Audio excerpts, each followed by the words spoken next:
Hello friends, ഞാനൊരു കാര്യം ആലോചിക്കായിരുന്നു. രാവിലെ 5 മണിക്കും 5:30ക്കൊക്കെ എനിക്ക് കുളിക്കുന്ന ആൾക്കാരെ സമ്മതിക്കണം അല്ലേ? ഞാൻ ഇപ്പൊ സമയം 7:30 ആയിട്ട് കുളിക്കുമ്പോ തന്നെ എന്തൊരു തണുപ്പായി മഴക്കാലത്ത്. അയ്യോ. അപ്പൊ ഇന്നൊരു പണിത്തിരക്കുള്ള ദിവസമാണ്, തിങ്കളാഴ്ചയാണ് ആക്ച്വലി. പക്ഷെ പണിത്തിരക്കുകളിലേക്ക് പോകുന്നതിന് മുന്നേ നിങ്ങളിലേക്ക് കുറച്ച് കാഴ്ചകളുമായിട്ട് വരാമെന്ന് വിചാരിച്ചു. സോ ഇന്നത്തെ പരിപാടി എന്ന് പറഞ്ഞു കഴിഞ്ഞാൽ നമ്മുടെ വീട്ടിൽ നിന്ന് ഒരു 3 കിലോമീറ്റർ അപ്പുറത്ത് തളി ഗണപതി ക്ഷേത്രമുണ്ട്. അവിടെ ആനയൂട്ടാണ്. ഇപ്പൊ കർക്കിടക മാസമാകുമ്പോ ആനകൾക്ക് സുഖചികിത്സയാണല്ലോ. അപ്പൊ അതിന്റെ ഭാഗമായിട്ട് ആനയൂട്ട്, ഗജപൂജ, അങ്ങനെ കുറച്ച് പരിപാടികളൊക്കെ ഉണ്ട്. 3 ആന ഉണ്ട് തോന്നുന്നു, ഏതൊക്കെ ആനകളാണെന്ന് എനിക്കറിയില്ല. അപ്പൊ ആനയൂട്ടിന്റെ കാഴ്ചകളൊക്കെ നിങ്ങളിലേക്ക് എത്തിക്കാന്ന് വിചാരിച്ചു. മഴക്കാലമായതുകൊണ്ട് തന്നെ കാറ് കഴുകലൊക്കെ കണക്കാ. കുറേ ദിവസത്തിന് ശേഷം കുട്ടാപ്പി ഒന്ന് കുളിച്ച ദിവസമാണെന്ന്. പിന്നെ ഈ ജിമ്മിൻ്റെ അടുത്ത് തന്നെയാണ് കേട്ടോ ഈ അമ്പലം ഉള്ളത്. പക്ഷേ ഇന്നിപ്പോൾ ജിമ്മ് ക്യാൻസൽ ചെയ്യാണ്ട് വേറെ വഴിയില്ല. 2 പരിപാടിയും കൂടിയും ഒരുമിച്ച് നടക്കും എന്നെനിക്ക് തോന്നുന്നില്ല.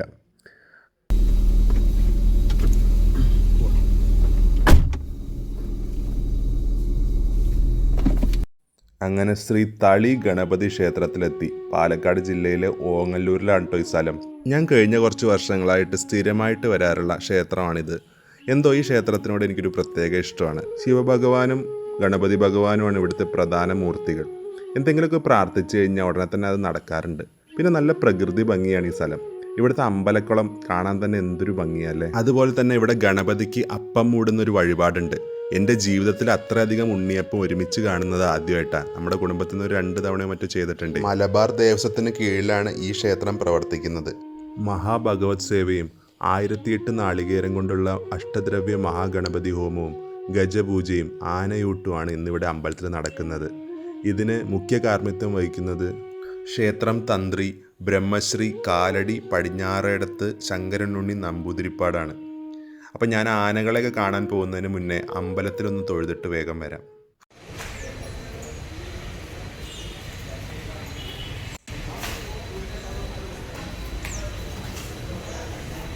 2 ആനകൾ ഇവിടെ നിൽക്കുന്നുണ്ട്.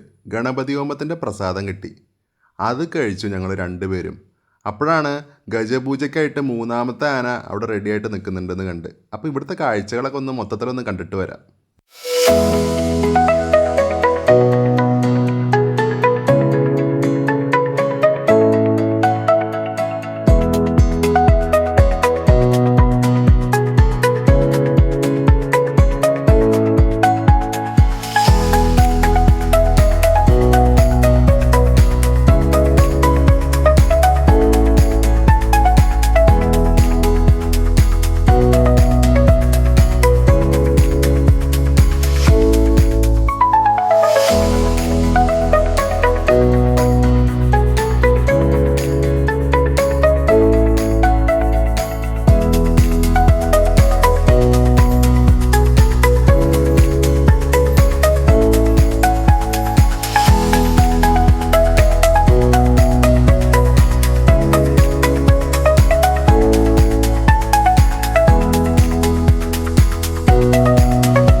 അപ്പോഴേ ഗജപൂജയും ആനയൂട്ടും തുടങ്ങാൻ കുറച്ചും കൂടി സമയമാവുന്നൊക്കെ കേൾക്കണേ.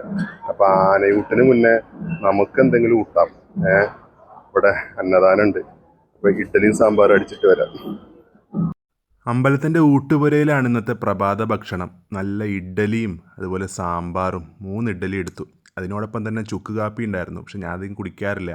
കഴിച്ചുകൊണ്ടിരിക്കുമ്പോഴാണ് ഇതിലൂടെ ഒരു ആന പോകുന്നത് കണ്ട്.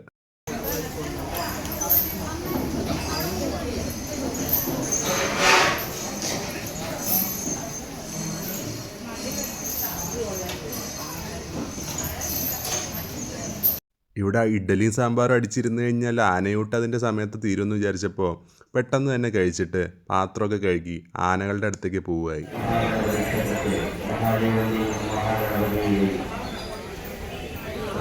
ശ്രീകുട്ടൻ എന്നൊരു ആനയുടെ മുന്നിൽ നിന്നിട്ട് ഞാൻ അങ്ങനെ സംസാരിക്കുക. അപ്പോഴാ അച്ഛൻ വന്നിട്ട് പറഞ്ഞു, ഇത് ഗജപൂജ കഴിഞ്ഞിട്ട് വന്നതാ, നിനക്ക് ഗജപൂജ ഷൂട്ട് ചെയ്യണമെങ്കിൽ വേഗം വിട്ടോ, അപ്പുറത്ത് മറ്റേ ആനയുടെ പൂജ നടന്നുകൊണ്ടിരിക്കണമെന്ന്.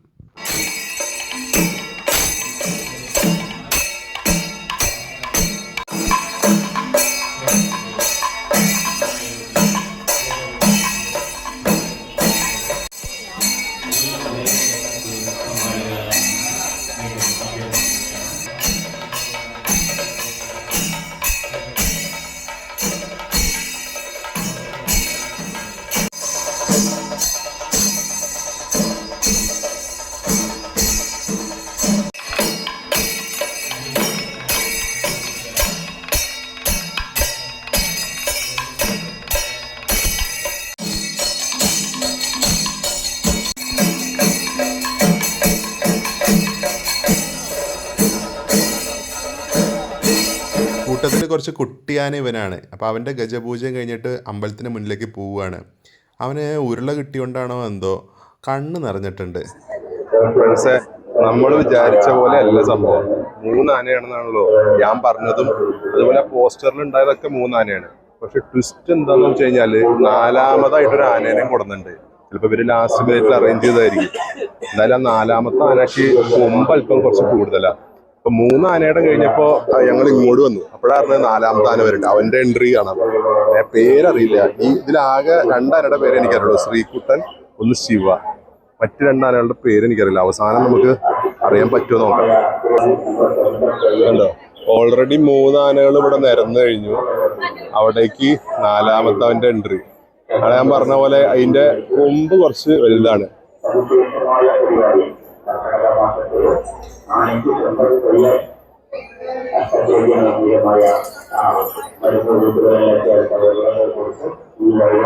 എൻ്റെ പല വ്ളോഗുകളിലും പറഞ്ഞൊരു ഡയലോഗാണ്, എന്നാലും ഇവിടെയും പറയാം. ആനകളെ എനിക്ക് ഏറ്റവും ഇഷ്ടം കാണാൻ ഇങ്ങനെയാണ്. അല്ലാണ്ട് ആ നെറ്റിപ്പട്ടും വെഞ്ചാമരമൊക്കെ ആയിട്ട് കാണുമ്പോൾ എന്തോ കുറച്ച് ആർട്ടിഫിഷ്യാലിറ്റി പോലെ ഫീൽ ചെയ്യും. എന്താ നിങ്ങളുടെ അഭിപ്രായം? പറയണേ പറഞ്ഞോളൂ. മൈക്കുണ്ട്, അതിന്റെ സൗണ്ട് പറയാറായിട്ടില്ല. ആനകോട്ട് ആദ്യമായിട്ടാണ് നമ്മൾ കാണാറുള്ളത്. പൂജയൊക്കെ കണ്ടിട്ടുണ്ട്, ഗജപൂജ കണ്ടിട്ടുണ്ട്. പക്ഷെ അല്ലേ എന്നെ ട്വിസ്റ്റ് എന്ന് വെച്ച് കഴിഞ്ഞാല് 3 ആനയാണെന്നാണ് ഇത്രയും നേരം ഞാൻ വിചാരിച്ചിരുന്നത്. 4ാമത്തെ ആനയുടെ എൻട്രി കുറച്ച് ലേറ്റ് ആയി വന്നു. ലേറ്റ് ആയിട്ട് ഒരു സർപ്രൈസിംഗ് ആയിരുന്നു. അത് അത്യാവശ്യം നല്ല കൊമ്പുണ്ട് ആന. ആന കൊമ്പുകൊണ്ട് എല്ലാ ആനകളും വലിയ ആനകളാണ്. അതെ, അല്ല പക്ഷെ ആ ആനയുടെ കുറച്ച് വലിയ വളരെ വലുതാണ്, വളഞ്ഞു നീണ്ട്. അത് ശിവൻ എന്നാട്ടോ അതിന്റെ പേര്. അതിന്റെ പേര് കിട്ടി. ഇതിന്റെ ശിവാനാണ്. അത് ശിവൻ, ശ്രീകുട്ടൻ, ശിവ. ഏറ്റവും അറ്റത്തുള്ളതിന് മാത്രം പേര് ചോദിച്ചു നോക്കേണ്ടി വരും. ചേട്ടാ, ഈ ആനയുടെ പേരെന്താ? മറ്റേ ആനകളുടെ അവിടെ പേരെഴുതില്ലേ, അത് കണ്ടില്ല, അവിടെ വെച്ചില്ല. അപ്പൊ 4 ആളുടെ പേര് ഞാൻ പറഞ്ഞുതരാം. ഒന്ന് ഗോപികൃഷ്ണൻ, ശിവ, ശിവൻ, ശ്രീകുട്ടൻ. അപ്പൊ പേരുകൾ ക്ലിയർ ആണല്ലോ. ഇതിനിടയിൽ ഒരു ആൻറ്റി വന്നിട്ട് അർജു അല്ലേ, വീഡിയോ എടുക്കുകയാണോ എന്നൊക്കെ ചോദിച്ചു. എനിക്ക് സത്യം പറഞ്ഞാൽ മനസ്സിലായില്ല കേട്ടോ. അപ്പോൾ ആ ആൻറ്റി പറഞ്ഞു സ്ഥിരമായിട്ട് വീഡിയോ കാണുന്ന ഒരാളാണ്, നേരിട്ട് കണ്ട് പരിചയമൊന്നുമില്ല എന്ന്. ഓക്കെ. അപ്പോൾ വീഡിയോയിലൊരു ഹായ് പറയുമോ എന്ന് ചോദിച്ചപ്പോൾ എന്തോ അവർക്കൊരു ചെറിയ നാണം, അതുകൊണ്ട് ഞാൻ നിർബന്ധിച്ചില്ല. അപ്പോൾ ബിന്ദു ആൻറ്റിക്കും ഫാമിലിക്കും എൻ്റെ വക ഒരു ഹായ്. 9 മണിക്ക് തുടങ്ങേണ്ടതാണ് ആനയൂട്ട്. 9:10 തുടങ്ങിയിട്ടില്ല. കുട്ടികൾ സ്കൂളിൽ പോകുന്നതിന് മുന്നേ ആനകളെ കാണാനും ആനയൂട്ട് കാണാമെന്നൊക്കെ വിചാരിച്ച് വന്നിട്ടുണ്ട്. കുറേ പേരൊക്കെ തിരിച്ചു പോകുന്നു. എന്തായാലും മഴ വിട്ട് നിൽക്കുന്നതുകൊണ്ട് ഒരു സമാധാനം അല്ലേ. അല്ലെങ്കിൽ ഇപ്പൊ ഈ മഴയത്ത് ആന വിട്ട് നടന്നു കഴിഞ്ഞാൽ എങ്ങനെയായിരിക്കും? തൃശ്ശൂരൊക്കെ ഏതാണ്ട് 10-12 ആനകൾ ഒരു അതത്രയും വലിയ അമ്പലമല്ല. ഇവിടെയൊക്കെ ആനകൾ തന്നെ വലിയ കാര്യം. അതെ, ഈ അമ്പലത്തിന്റെ മുന്നിലുള്ള വ്യൂല് ആനകൾ നിൽക്കുമ്പോഴേ അത് പ്രത്യേക. ഞാൻ അതിന്റെ ഒരു എടുത്തുണ്ട്. എന്തായാലും കൊടുത്തു തുടങ്ങി തോന്നുന്നു. ഇല്ല അല്ലേ? അല്ല, അത് അവിടെ ഉള്ളത് അവര് കൊടുത്തു ഓൾറെഡി. പൂജയുടെ സമയത്ത് തന്നെ കൊടുത്തു. ഇതിപ്പോ ആള് ഒരു ഉരുളാക്കി കൊടുക്കുന്നുണ്ട്. ഇപ്പൊ അത് കഴിഞ്ഞിട്ട് പൊതുജനങ്ങൾക്ക് വേണ്ടിയിട്ട് കാശ് കൊടുത്തിട്ട് ബുക്ക് ചെയ്ത ആൾക്കാർക്ക്. എല്ലാ കൊല്ലവും ഇവിടെ ആനയൂട്ട് ഉണ്ടാവാറുണ്ട്. പക്ഷേ ഈ കൊല്ലത്തിനൊരു പ്രത്യേകത ഉണ്ട്.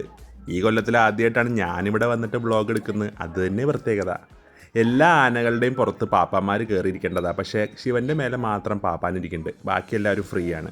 കുട്ടികളൊക്കെ വളരെ കൗതുകത്തോടു കൂടി നോക്കി നിൽക്കുക. കരയിലെ ഏറ്റവും വലിയ ജീവിയല്ലേ, കുട്ടികൾ മാത്രമല്ല എല്ലാവരും.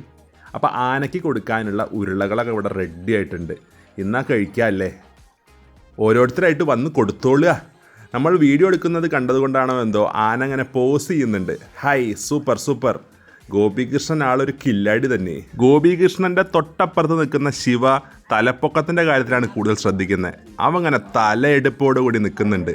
അത് കാണുമ്പോൾ എനിക്ക് എവിടെയോ ഒരു മംഗലാംകുന്ന് കർണൻ്റെ ഒരു ഫീൽ തോന്നുന്നുണ്ട്. ചിലപ്പോൾ എനിക്ക് മാത്രം തോന്നുന്നതായിരിക്കും, മറ്റാനപ്രേമികൾക്ക് തോന്നുന്നില്ലെങ്കിൽ ക്ഷമിക്കണേ. അപ്പോൾ ആനയൂട്ട് തുടങ്ങുകയായി. നമുക്ക് ആ കാഴ്ചകളിലേക്ക് പോവാം.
ആനയൂട്ടിൻ്റെ കാഴ്ചകളെല്ലാം നിങ്ങൾ ആസ്വദിച്ചെന്ന് വിചാരിക്കുന്നു. നിങ്ങളുടെ വിലയേറിയ സമയം ചിലവഴിച്ച് ഈ വീഡിയോ കണ്ടതിന് ഒരുപാട് നന്ദി. ഗണപതി ഭഗവാന്റെ പ്രതീകമാണല്ലോ ആന. ഈ വീഡിയോ കാണുന്ന എല്ലാവർക്കും ഗണപതി ഭഗവാന്റെ അനുഗ്രഹങ്ങൾ ഉണ്ടാവട്ടെ എന്ന് ഞാൻ പ്രാർത്ഥിക്കുന്നു. അങ്ങനെ ഒരു പോസിറ്റീവ് നോട്ടോടുകൂടി ഈ അമ്പലക്കുളത്തിനെ സാക്ഷ്യമാക്കി നമ്മുടെ വീഡിയോ വൈൻഡപ്പ് ചെയ്യുകയാണ്. ചാനൽ ആദ്യമായി കാണുന്നവരാണെങ്കിൽ സബ്സ്ക്രൈബ് ചെയ്യുകയും വീഡിയോ ഇഷ്ടപ്പെട്ടാൽ ലൈക്ക്, കമൻറ്റ്, ഷെയർ എന്നിവ ചെയ്യുമെന്ന് പ്രതീക്ഷിക്കുന്നു. വ്യത്യസ്ത തരത്തിലുള്ള മറ്റൊരു വീഡിയോയുമായി അർജു വ്ളോഗ്സ് ഉടനെ വരുന്നതായിരിക്കും.